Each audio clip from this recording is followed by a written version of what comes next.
เธออย่ามองหมาได้ไหมถ่ายแล้วอมจีดจี้ฮ่าฮ่าน้องแมวมองหน้าเขาหน่อยมองหน้าหน่อยโอ้ยอะไรของเธอเก็บหมากฝรั่งแป๊บนี่มันนอนสบายมากเลยนะอยากให้อมสินเห็นมากเลยเนี่ยท่าทวงท่านอนแบบเซ็กซี่มากแล้วนั่นคือหมาหน้าตาโง่ๆตัวหนึ่ง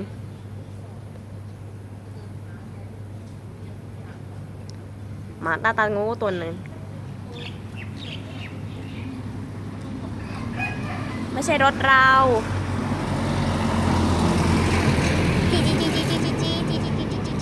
โอ้โหอะไร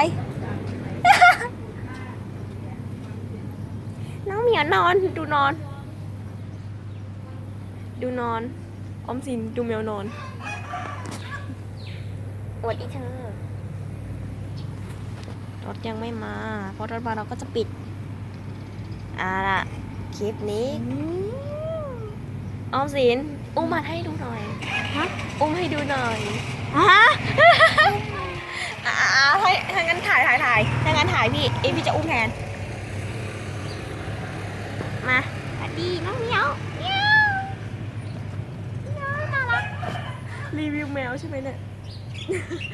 แมวบอกว่าเอ้ยแกไปกินอะไรมาฉันเบ็ดปากแกนะเฟ้ยโอ้โหดูหน้าตาแมวน่ารักมากเลย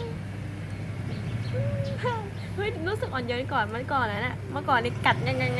งหมดเลยเฮ้ยอย่าให้เห็นหน้าถอดแล้ว หลับแล้วเนี่ย รถมาแล้วลาก่อยครับ